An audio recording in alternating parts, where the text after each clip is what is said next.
Good evening, Enoch. Thank you for coming back and joining us again for another exciting Bible study. I got to tell you, for me personally, Ecclesiastes is one of my favorite books. And let me also just note here, for those of you who are wondering, am I practicing physical distance, or what they call now social distancing? If you look at my hair, you can see I now have a TWA, or what we used to call back in the 70s, a teeny weeny afro. So I haven't even been to the barber in a couple of weeks, and maybe by the time it's over with, I have my bush back and I'll look like I'm in the 70s. I give me some bell bottoms and I'll be really in the house then. Okay. All right. Listen, here we go. Ecclesiastes. I was talking to a young man not too long ago, and he said to me, he asked me what was my favorite book, young man in our church. And I said to him, listen, there are two favorite books I have that teach about life. Okay. One is by Dr. Seuss, and it's called The Cat in the Hat. And the other one is Ecclesiastes. Now, why The Cat in the Hat? I know some of you are saying that's got to be crazy. I don't see how The Cat in the Hat talks about life. But The Cat in the Hat and Ecclesiastes are similar in the message that they give. And here's why. If you think back to The Cat in the Hat by Dr. Seuss, here's what was going on, right? You have the cat in the hat.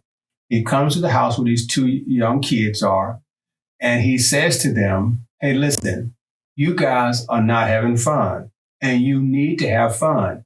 And what he stresses to them is fun should take precedent over everything. In other words, he was trying to tell them that you are the center of life, and therefore you ought to make sure you are doing everything in a selfish manner to make yourself happy.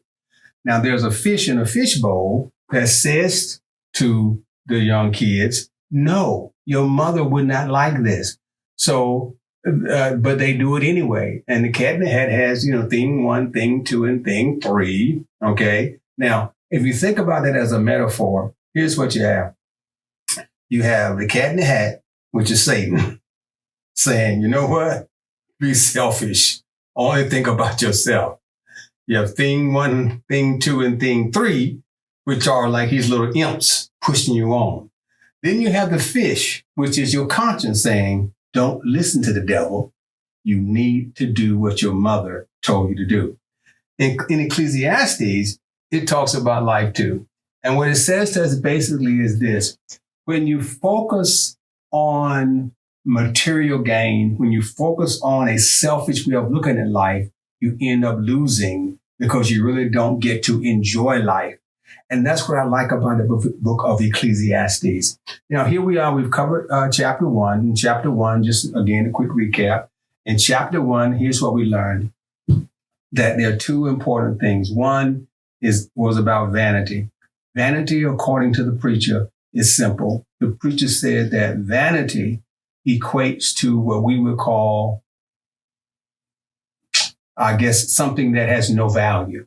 And so what the preacher says is that the things that we search for in life really have no value. And so therefore our concept of what we struggle for ends up creating a situation where we struggle endlessly for nothing. He also says that life is kind of cyclical in approach. So the preacher says that anything that happens today will happen tomorrow. The sun will come up again. So what he says in that standpoint is that why should we keep worrying about things when what we are worrying about the next day gives us another opportunity to deal with it? Why worry about it today when you aren't where tomorrow is yet? So he tells us that thing. And then in the second chapter, he begins to give us an appreciation for what those vain things are. Now, in chapter 3, when we look at chapter 3, he continues down that dialogue to kind of give us an example and answer the question about what we should be focusing on in life and how we should focus on that. So what I'm going to do is we're going to break that down into a couple of verses, break it down and kind of put some verses together because some of them do come together. So we can really get an appreciation for what the preacher is talking about. So here we are in Ecclesiastes chapter 3. And here's what the preacher says. And we're going to look at verses 1 through 8. Okay, and then we're going to explain them to you. And in 1 through 8, he continues on that process of saying how cyclical things are and how there are seasons to everything. So here's what he says. To everything there is a season, and a time to every purpose under the heaven, a time to be born, a time to die, a time to plant, a time to pluck up that which is planted, a time to kill, and a time to heal, a time to break down, and a time to build up, a time to weep, and a time to laugh, a time to mourn, and a time to dance, a time to cast away stones, and a time to gather stones together, a time to embrace, a time to refrain from embracing, a time to get, a time to lose, a time to keep, and a time to cast away, a time to rend, and a time to sow, a time to keep silence, and a time to speak, a time to love, and a time to hate, a time of war, and a time of peace. So what he focuses in on basically is time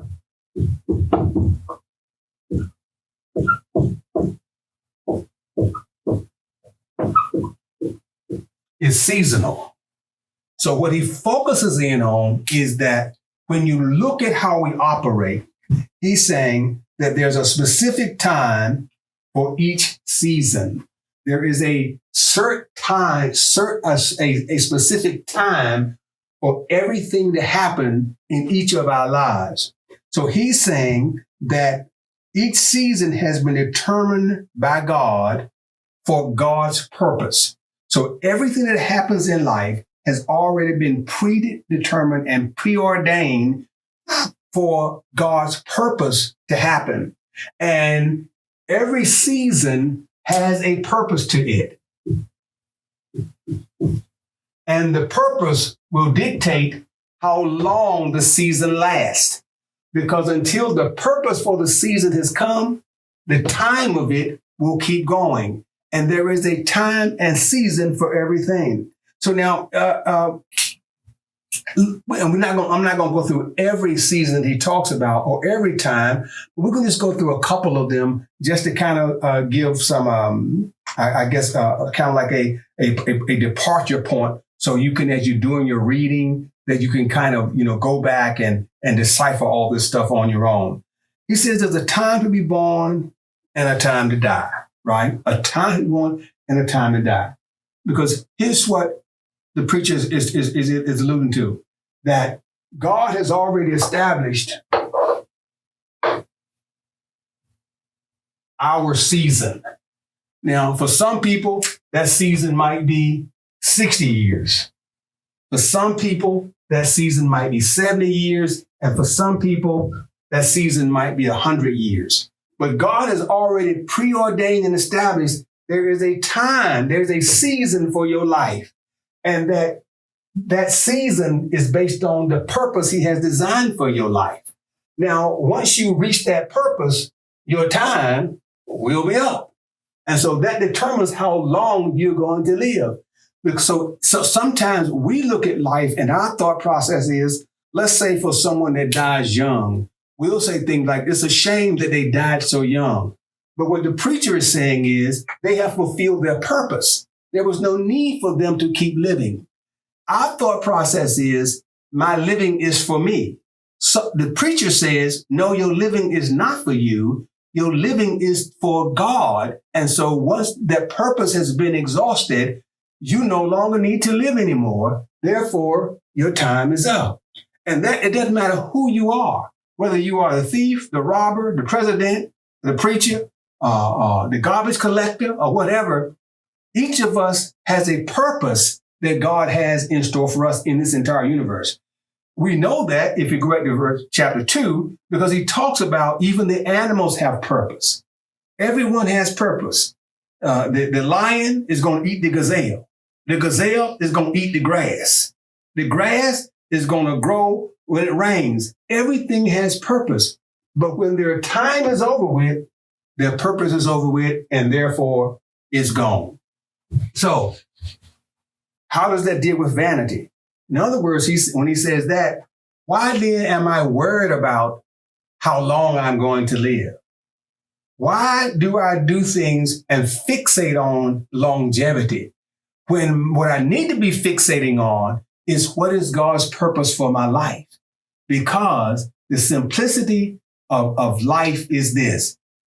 God has already established when I'm going to leave this earth, and I can't change it. Only he can change it. Now, he can and will, but only he makes that decision. He also says here, there's a time to embrace and a time to refrain from embracing. A time to embrace and a time to refrain from embracing.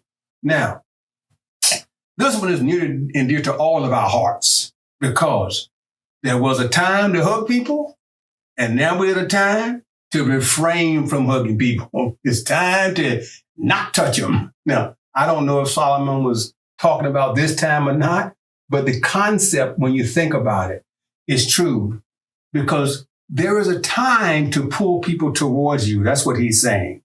And there is a time to push them away because you need to understand that people that are in your life, again, season, they're in your life for a purpose. When they have outgrown or outdone their purpose, it's time to push them away. Our problem is we want to hold on past the time. We want to keep holding on to folk. We want to keep on keeping them in our lives when really and truly what happens then, when you keep them and when you hold on past the time, you end up hurting yourself because what you do then is you keep them in place of somebody else that need to be in your life at that point in time to take you to the next level. So there's a time for everything. He says also there's a time to keep and a time to cast away, which is the same premise. There's a time to hold on to things. There's a time to let things go. And not just let things go, but to let ideas go, to let people go. You can't hold on to everybody. Let me talk to some parents right now, because some of you all have that concept that you need to hold on to your children till they're 99 years old. But let me tell you something. You need to let them go. You have raised them up the best you can. Why are you still breaking your neck, spending all your money trying to take care of them? If they haven't learned how to be an adult by now, it's too late. Time is up. Let them go. It's time to let them go. All right? I hope I'm making sense to you. If I'm making sense to you, say it right now with me. It's time to let them go. Same thing about some people in your life. It's time to let them go. I tell people all the time, if all they bring you is pain, if every time you talk to them, you wish you hadn't talked to them, it was time to let them go. Stop trying to hold on. I can love you from a distance, but I can still let you go. All right? Okay. Then he says this. It's time for war, and there is a time for peace. But we need to just know the difference between the two and know when the purpose is there, when we should seek agreement, and when we should stand our ground. Because there's a time for all that kind of stuff. Nothing is forever. That's what the preacher is saying, that nothing is forever. So once it has fulfilled its purpose, then it's time to move on and let it go. Everybody good so far? Okay? If you're good so far, we're going to move on. If you look at verse 9, here's what the preacher says. What profit hath he that worketh in that wherein he laboreth? What profit hath he that worketh in that wherein he laboreth? So in here, the preacher poses a simple question. He poses a simple question, and here's what his question is. When do you really have time to enjoy what you have worked for, or are you always working to get more or to keep what you have? Okay. When do you really have time to enjoy what you have worked for? Or do you keep working to maintain or to get more of what you have? What he's saying in the whole scheme of things, as he continues this argument of how vanity or how our search for something ends up having us with nothing, is that since we know that there are seasons and cycles, why do we spend all of our time trying to get and forget the purpose of why we're trying to get it?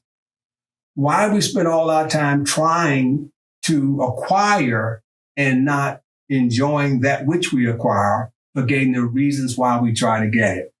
Now, if you're still working 80 hours a week or 60 hours a week, then that says that what? You haven't begun to focus on what's really important, but you're spending too much time focusing on what you can acquire.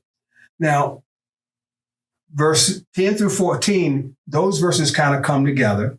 So we want to focus on them a little bit too. And here's what he says. I have seen the travail which God hath given to the sons of men to be exercised in it. He hath made everything beautiful in his time. Also, he hath set the world in their heart, so that no man can find out the work that God maketh from the beginning to the end. I know that there is no good in them, but for a man to rejoice and to do good in his life, and also that every man should eat and drink and enjoy the good of his labor. It is the gift of God. I know that whatsoever God doeth, it shall be forever. Nothing can be put to it, nor can anything taken from it. And God doeth it, that men should fear before him. So here's what the preacher says. God put us here to enjoy the moments that he has given us. We cannot improve or diminish his creation, so we should stop trying and simply seek to stay honest and pure as we enjoy loving each other. Solomon says that his experiences is that we spend much of our time trying to improve God's creation, but what we end up doing is destroying what God has meant for us to enjoy. If you look at what he says just in a practical sense, and you think about how we operate in life, most of what we do is to improve on what God has already given us, is to try to make things better. We are not satisfied with the world as it is. We think the world can be better than what God created it to be. The question then, as Solomon says, is what is the benefit? What is the true benefit? And let's just use a couple of practical examples.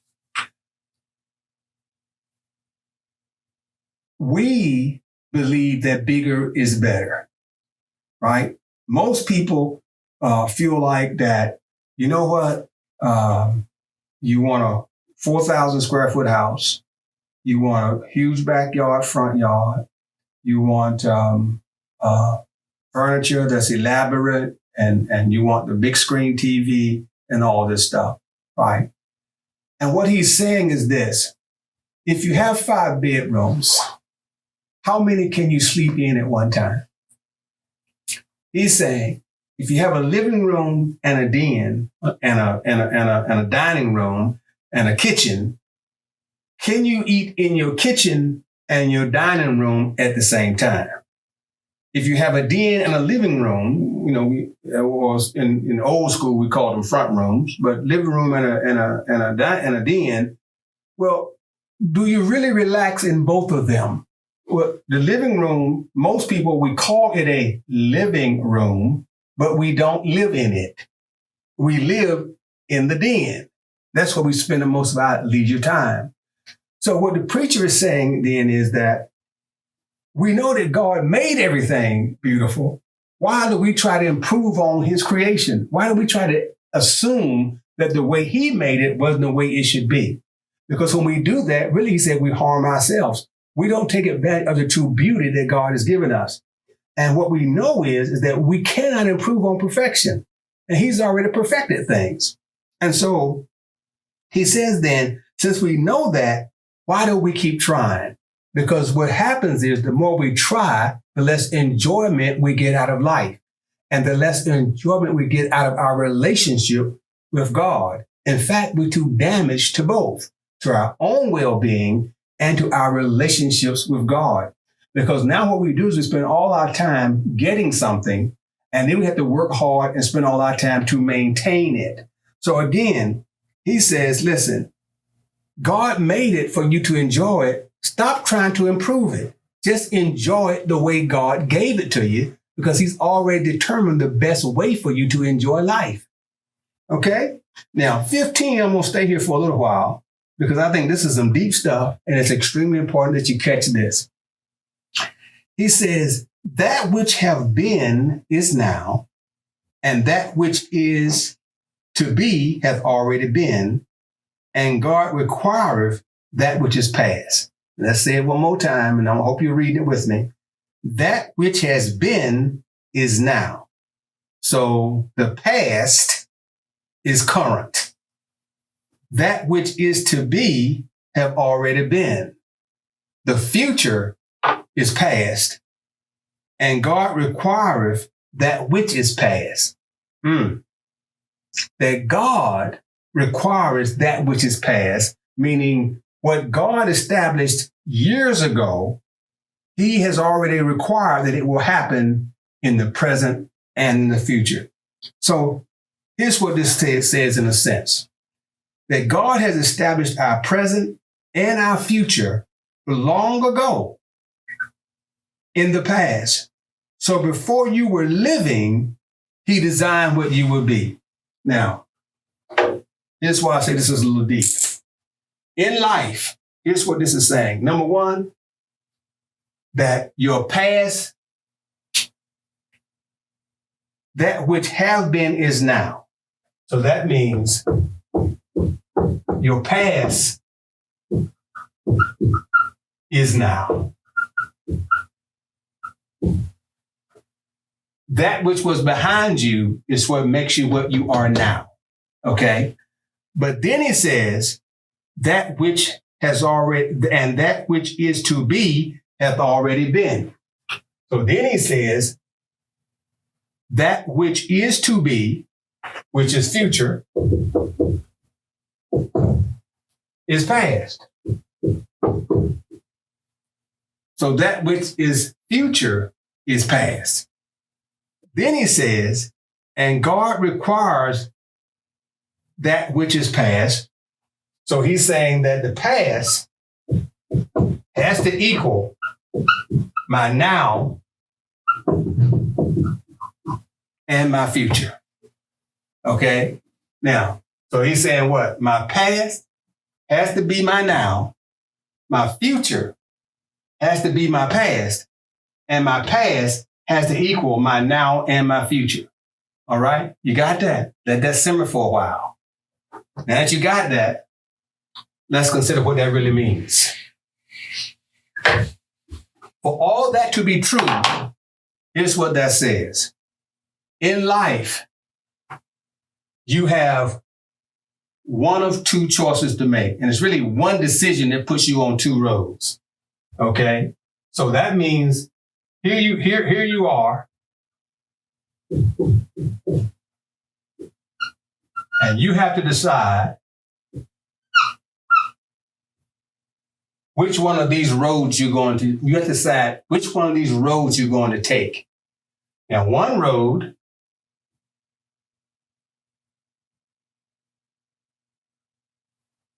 takes you to the cross and salvation. All right? One road takes you away from the cross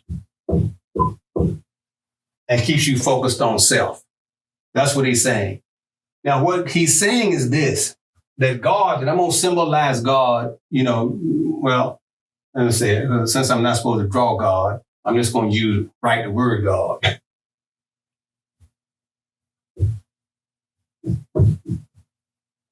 what that says is this. There are only two alternative lives that you could have.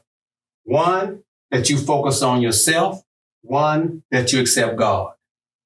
God has already determined in your past, before you were born, two separate lives for you to live. One is you live for you. One is you live for him. Once you make either one of the decisions, your path has already been predetermined. So that's why he says your past, God has already established, because he established it based on you making one of these two decisions. So that still says you have choice. You have self-determination. But once you make the determination, God has already established the path that you're going to take. So this is really the only choice that you have is right here. Once you do that, when he says that God requires that which is past, that he's already set up for you. If you take this road, he determined it way back here that this would lead you to a certain place. He also determined if you take that road in your past, he would lead you to this place. So he makes sure of that because he knows what people he will put in your place to push you to a certain place, and the same thing up here. Okay? So that says then that who we are has already been predetermined. How we are has already been predetermined based on us making one of these simple decisions. And that's all it is right there. That's what Solomon is saying. And because of that, he's saying it's fruitless, or it doesn't make sense for us to try to focus on something that we cannot control. All you can do, if you choose this road, is to try to do everything you can do to follow God's will. Because he's already determined you're going to follow me regardless. One way or another, you're going to go on the track I want you to go on. If you do this, it's the same thing. He's already determined. Even though you're following self, I'm going to still use you. If you recall, for those of you who are Old Testament scholars, think back to what he said about Pharaoh. He says, I will harden the heart of Pharaoh. So he's saying what? Pharaoh did not accept me, but I'm still going to use Pharaoh to move Israel closer to me. So either way, God uses the way he wants to use based on what he has already set up and predestined before we were born. Now, I hope that makes sense to you. If it don't, just stay with us. All right? Stay with us, and we're going to get you there. All right? Now, we're not going to be able to close out the entire chapter. Well, I'll tell you what I'm going to do. I'm going to stretch it out an extra 5 minutes so we can go ahead and close out. All right? If you look at verse 16 through 20, here's what it says. And moreover, I saw under the sun the place of judgment, that wickedness was there, and the place of righteousness, that iniquity was there. I said in my heart, God shall judge the righteous and the wicked, for there is a time there for every purpose and for every work. I said in my heart concerning the estate of the sons of men, that God might manifest them, and that they might see that they themselves are beasts. For that which befalleth the sons of men befalleth beasts. Even one thing befalleth them, as the one dieth, so dieth the other. Yea, they have all one breath, so that a man have no preeminence above a beast, for all is vanity. All go into one place, all are the dust, and all return to dust. So the preacher says, I've come to understand one simple concept, and that is that whether you follow the path of self or whether you follow the path of righteousness, all come to judgment, all die, all face the same end. Everything that God created face the same end. Everything that's created is born and then dies. So what he says then is based on that, he's come to understand if whether you face self as your decision or face God as your decision, that you still die.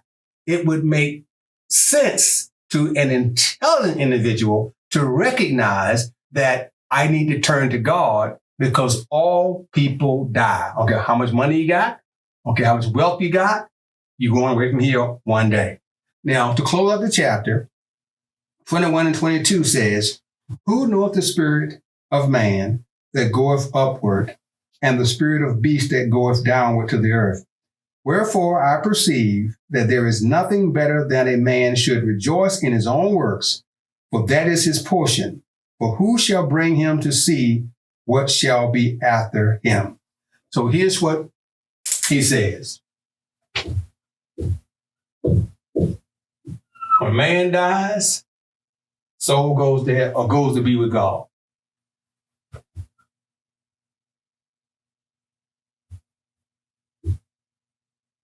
That's a dog. All right? Put an ear on him. Maybe it's a cat. Look like a cat. When animals die, they go to dust. Okay? Everybody die.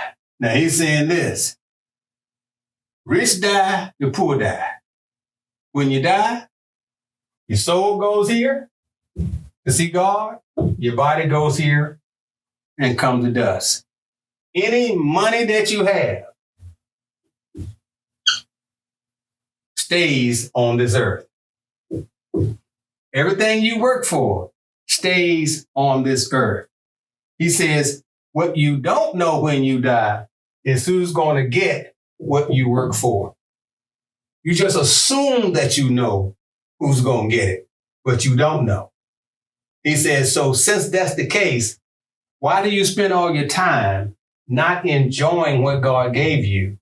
Why do you spend all your time trying to acquire more than you need of something when you can't take it with you anyway? Now, I know there's some folk will say, because I want to help my children now. Well, let me tell you something. If your children ain't got sense enough to spend your money while they are alive, while you are alive, they sure don't have sense enough to spend your money when you are dead. Okay? That's what Solomon is saying here. So the bottom line, what he's saying is this, is that every man should, when he has acquired under the guidance of God, learn how to appreciate every moment of your life. Stop lamenting over your past because you can't change what God has established in your rear. Stop worrying about where you are going because one of your decisions has already been made and God has already laid out your life for you. So no matter what you may be going through, God has put that in front of you to take you to where he wants you to go. So don't worry about it. Just seek to do God's will. All right. So we're going to stop right there and close out. We're going to go to chapter 4 next week. Let me just say to you as well, for those of you who are there, if I'm moving too fast, if there's something that I say that you don't quite get, you don't understand, or if you have some specific questions about a verse or a concept that I'm laying out for you, then send me a text or send me an email. You can send it to the church's email address, which is through our webpage. There's a tab where you can click on that says, communicate with the pastor, and send me an email and just let me know if you have some questions or if you have some thoughts. Thank you again for joining with us on this Wednesday night. Let's pray ourselves out. Father, we thank you for touching our hearts and thank you for letting us be here. And we thank you, God, for granting us your wisdom and for giving us an understanding of your word. Give us the strength to apply it to our hearts that we may be that vessel that brings honor to your name. We ask this in Jesus' name. Amen. God bless you.